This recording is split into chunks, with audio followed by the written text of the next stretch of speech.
if you have a feed that produces less methane, like brassicas, and you have high and low animals, do the two stack together? And in actual fact, they did. So the brassicas, on average, produced 20% less methane in these animals, and the low animals were 20% as well. So the difference was 40% potential from just an average animal eating grass.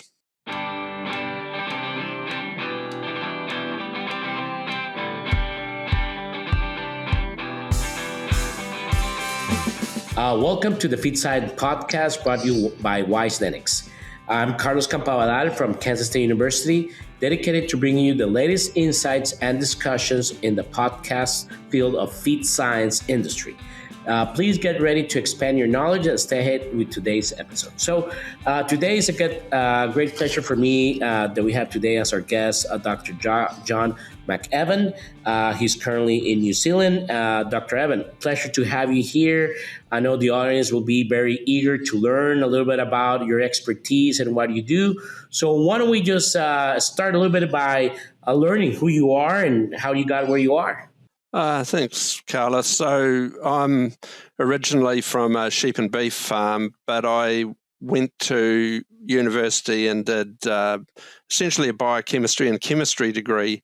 But I washed up on a research institute, and I was doing genetics research. So I had to do a whole lot of retraining and computer programming and stuff like that. But over my career, which is now over 40 years, I've drifted back into DNA sequencing and a whole lot of other things, but basically application of genetics and genomics into breeding programs. Wow. So chemistry, DNA, I will consider that like rocket science topics. I'm an engineer. I just like to build machines and turn it on. So, but it's great to have you. And I know this is the topics, and, like you mentioned, you have been doing a lot of the genetics of breeding. So why don't we start talking a little bit about that? Just mainly your current work on what you're doing in terms of that, of genetics of breeding. And I know some of those applications you have used it more for the environmental side of things. So why don't you tell us a little bit about that type of work? Okay, so I do quite a bit of different species. So I do plant species and tree breeding a little bit as well. But most of my work now is been involved for the last decade or so around breeding ruminants to produce less methane, but also be more productive as well. And we do that traditionally by basically putting sheep or cattle in boxes and measuring their methane output and their carbon dioxide output. But we also look at a lot of proxies that we could use. So that includes taking samples from the rumen and sequencing them and looking at the bacteria that are there and using that to predict the amount of methane they produce and their feed efficiency. We're looking at using buccal samples instead. We're looking at the fatty acid composition of meat and milk to predict which animals are more feed efficient and produce less methane as well. So a whole lot of proxy work at the minute as well. And in the group that we're in, we have a commercial arm as well. So we do a whole lot of genotyping for genomic selection in a whole bunch of species. I think we're up to about 140 odd species now that we've done genotyping and sequencing in. Very interesting work overall. So Let's step back a little bit just to catch up, because I'm pretty sure that, you said you started in chemistry and you ended up in the genetic world. So how do you got involved into all this world of genetic improvement, overall on the research? What drove you to be in this field at this point? Well, I was from a farm, and my parents had a small sheep breeding stud, so I was very used to that. And one of the first jobs I had when I was at a research station was actually looking after and doing the genetics on several sheep flocks, and those were for improving production. And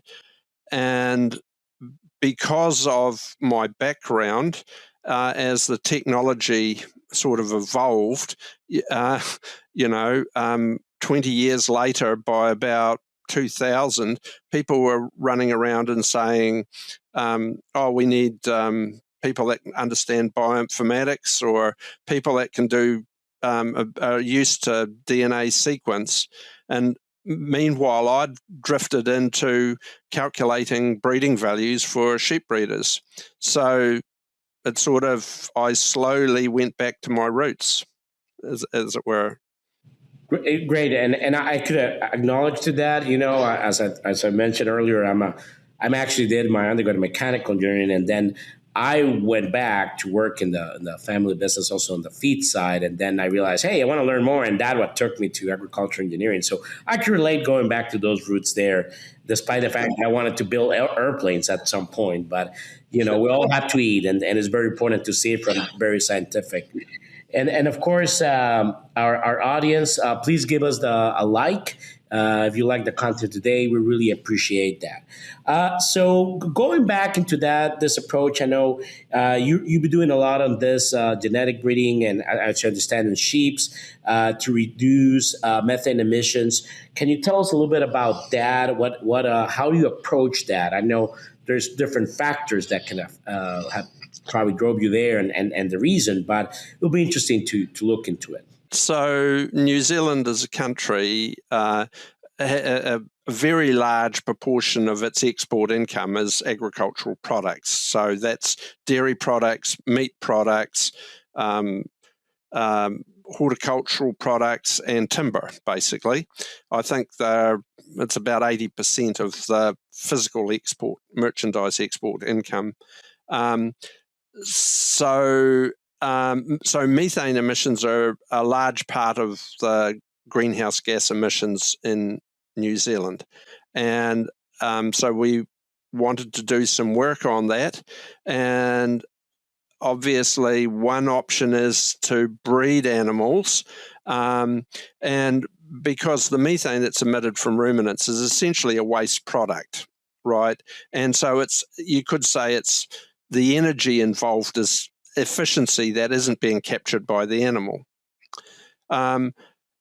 So how did we do that? Well, the first thing we looked at, and this is about a bit over 15 years ago, was in 2007. We went and checked that we could repeatably measure the methane emissions from animals, and that those measurements were consistent and repeatable.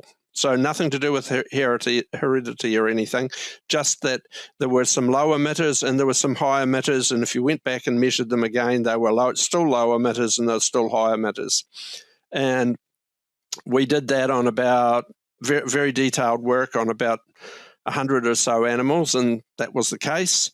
So we then scaled it up to about 1,000 animals from 100 sires, and we took the very top and the very bottom 10%, both males and females, and started up some selection lines of 100 females being bred each year to about 5 rams.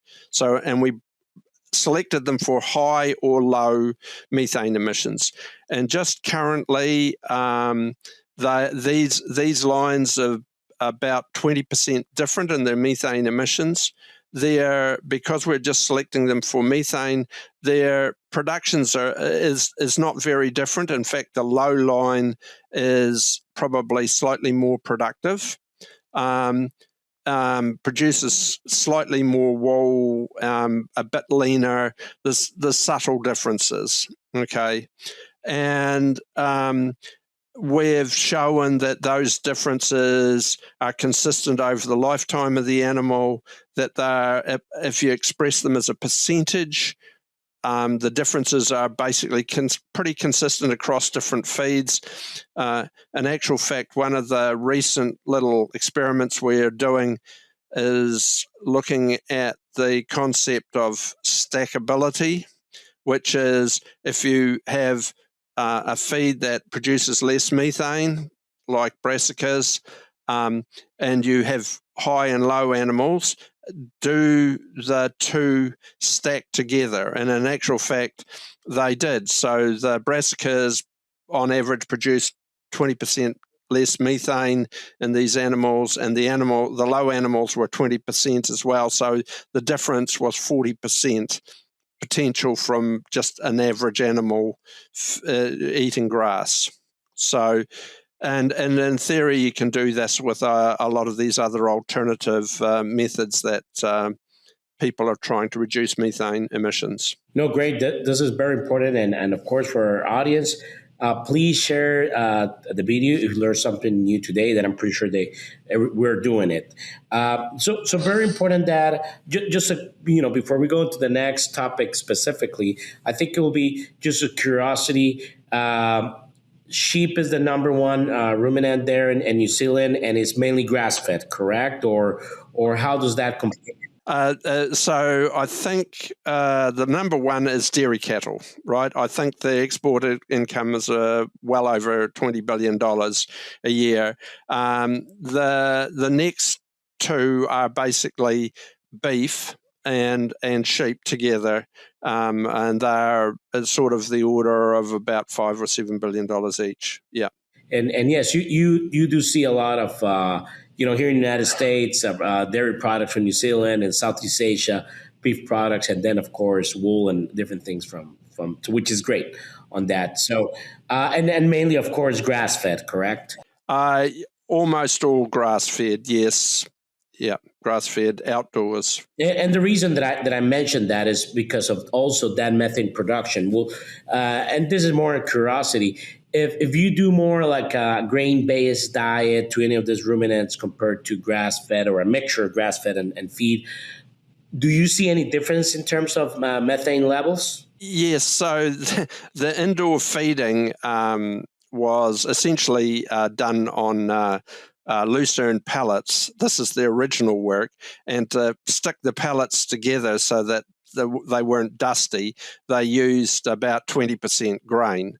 So the average methane emission in the sheep that we looked at was around 14 to 16 grams per kilogram of dry matter intake, whereas if you use normal grass, it's about 20. And so right from the outset, we got this impression that these differences, genetic differences, were pretty consistent if you expressed them on a percentage basis, and obviously it varies a bit depending on the feed. Perfect. No, this is great. I know that you have mentioned that part of your genetic work, for reduced methane emissions, but also genetic work to impact other production traits. Can you tell us a little bit more about that work that you have done? Yes. So at the research center here that I work, and I've got to say, just be clear here, is that I'm just one part of a team, and on this methane side now, Suzanne Rowe in particular is one of the people that is basically leading the team. I'm just a broken down retired scientist, if you want to put it that way. Very important. Yeah. So we were interested. We knew that the methane is produced by microbes in the rumen. And it's all obviously these microbes are also involved in the digestion of the feed and likely the feed efficiency as well. So we have a unit here where we can measure about 200 sheep at a time for feed efficiency, and we've been doing that for years. And we have a CT scanner to put them through so we can look at the carcass composition and stuff like that as well. So because we were involved in genotyping cattle and sheep and not only using SNP chips, but also just actually sequencing them, we used the same method to start profiling the rumen, to look at the bacteria and other microbes that were in the rumen, and using that information to predict animals that were producing low methane. And that actually works very well. And it has a whole bunch of advantages, because it's probably easier to take a sample like that than it is to put a 500 or 600 kilo cow in a metal chamber and keep it in there for an hour. And so what we're trying to do is use that information, that microbial information, to not only reduce the amount of methane that's being produced per unit feed eaten, but to increase the feed efficiencies of the animal, and also to increase the productivity of the animal at the same time.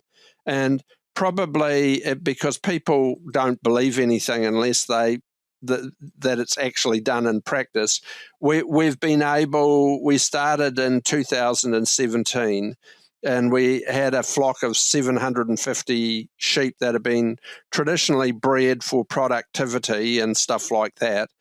And we started including methane into the criteria, and we've been able to reduce methane emissions per head by about 1% per year.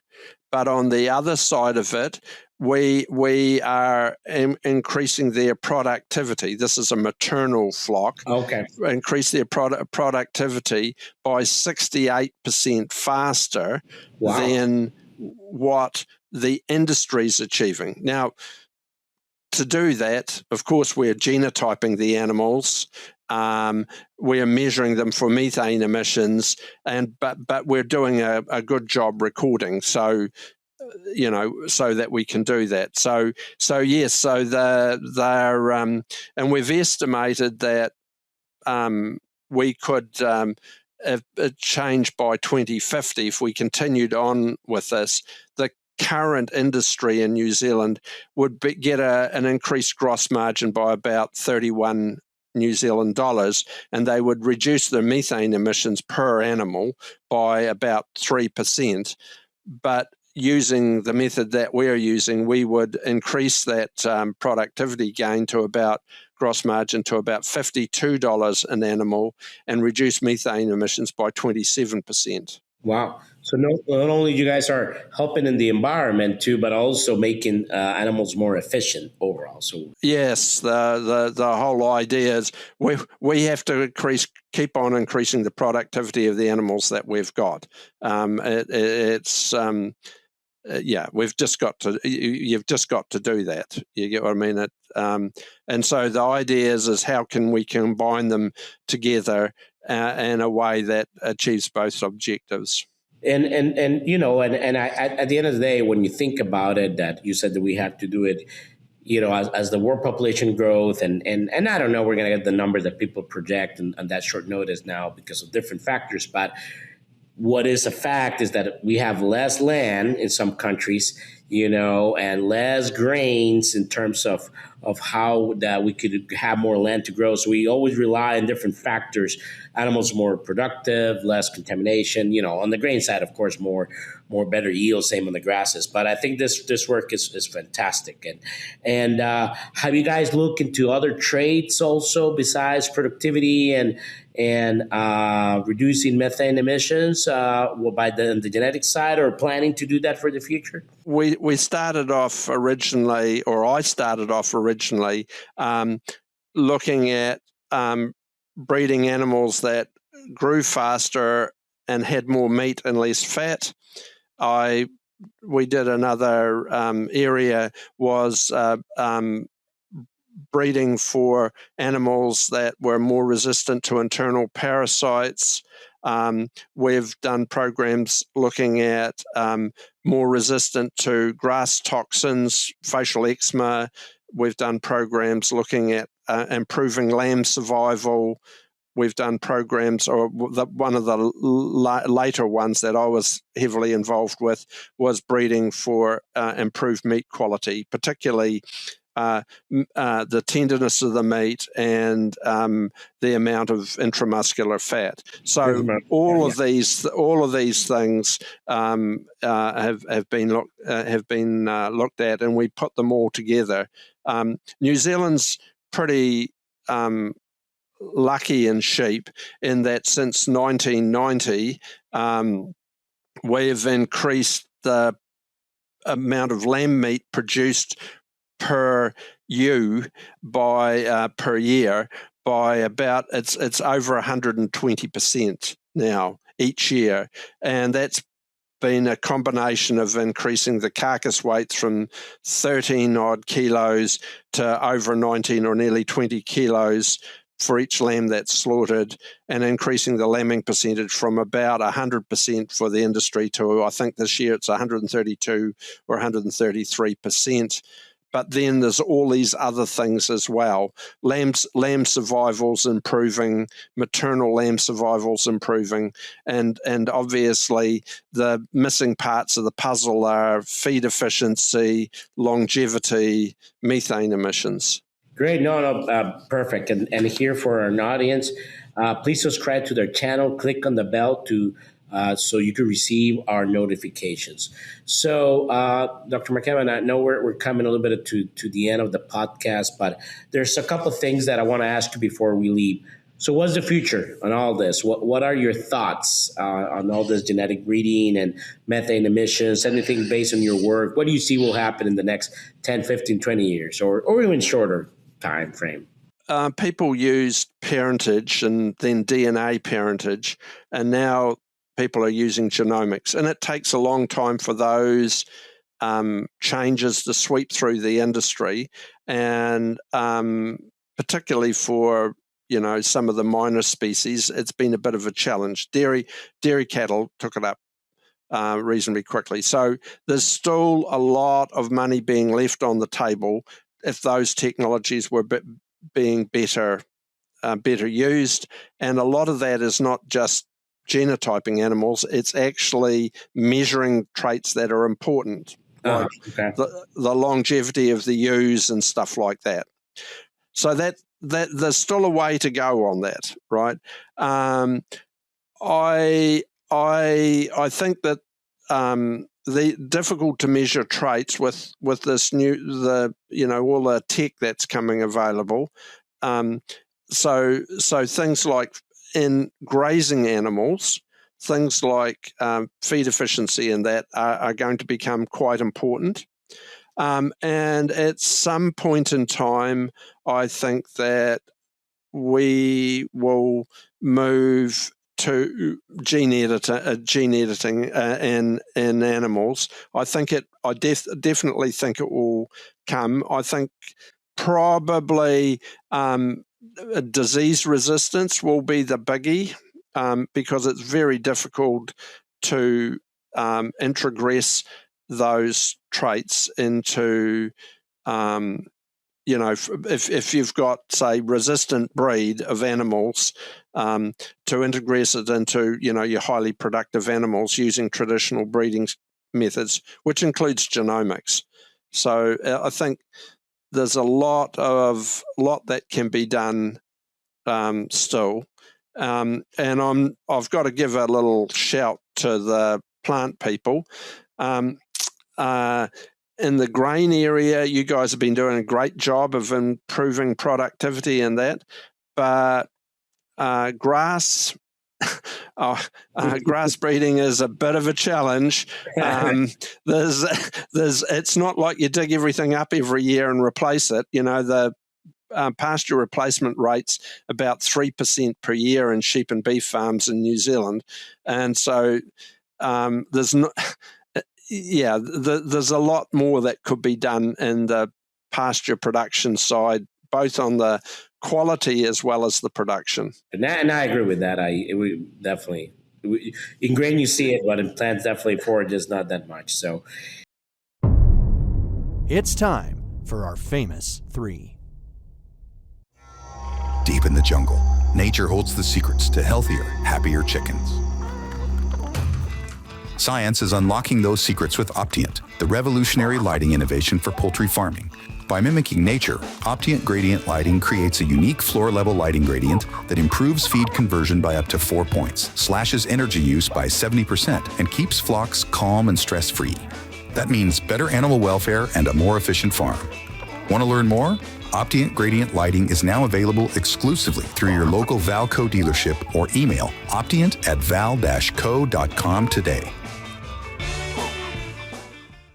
great. No, this is great information. And before we wrap up, quick couple questions that I want to, if somebody wants to learn more about genetic breeding, genomics, what book or resource would you recommend, especially for somebody that might not be an expert, so they want to learn more about it, maybe think about a future career in that on the long run? It's a bit of a problem, actually,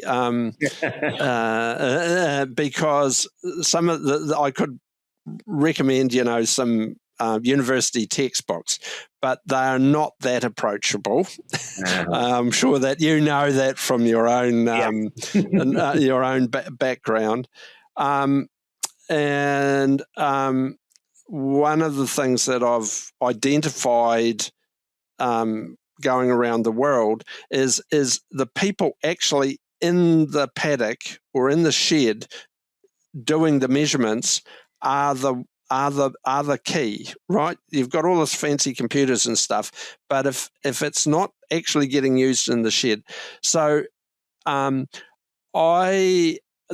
are some books that are available and technical information that's available. In New Zealand, you would go to somewhere like the Beef and Lamb New Zealand Genetics website, and it's got links to how to do those do recording programs and stuff for the individual species.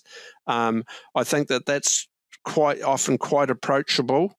And in New Zealand and Australia, we have conferences, the AAABG conference and that, and a lot of the articles that are written in for that are often a lot more approachable than, say, the hardcore genetic papers that are in internationally peer-reviewed journals. Scientific journals. Yeah, so a sort of staged approach, shall I say.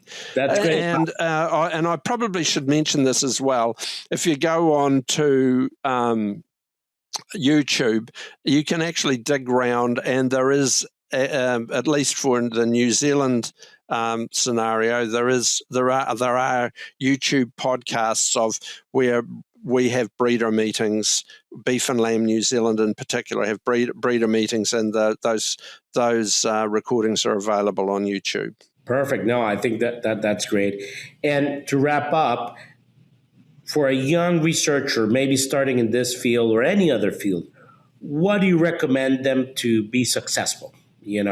Based something that you want to give an advice to somebody there starting their professional career in this in the research world. My advice is that you've got to continue learning.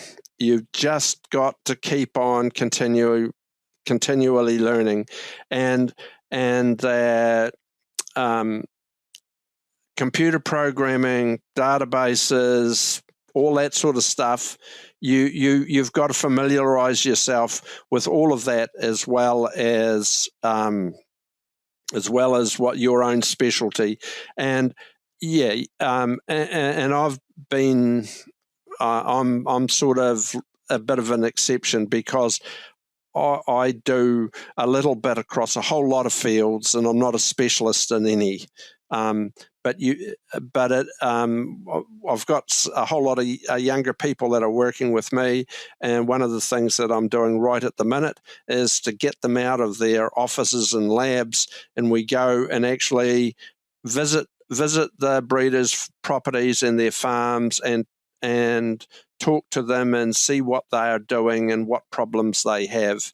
And I think the thing that keeps on coming back is they are usually pretty amazed that breeding is just one component of often very large and quite complicated farming enterprises that these people are doing, and they're doing it mostly, a lot of them, they're just passionate about breeding.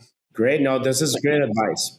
I appreciate it. I love hearing from people with experience, those continue learning, go to the field. I think it's very important in this world. Besides what you mentioned, learning computer programming, data management, I also like to say statistics or, mathematical modeling or communication, something to help you besides your expertise. So I thank you very much for this advice, and I'm pretty sure that our audience will be very happy with that. So, John, thank you very much for today's episode. We really appreciate having you here. With that, any last words? No, Carlos, just have a good day, and thanks very much. Thank you. Thank you very much. So with that, this concludes another episode of the Feed Science Podcast presented by Wisenetics. Thank you for joining us today. Please don't forget to subscribe to our podcast to stay updated on future episodes. And if you enjoyed today's episode, please leave us a review. Your feedback is very valuable to us. Until next time, this is Carlos Campabadal from the Feed Science Podcast signing off.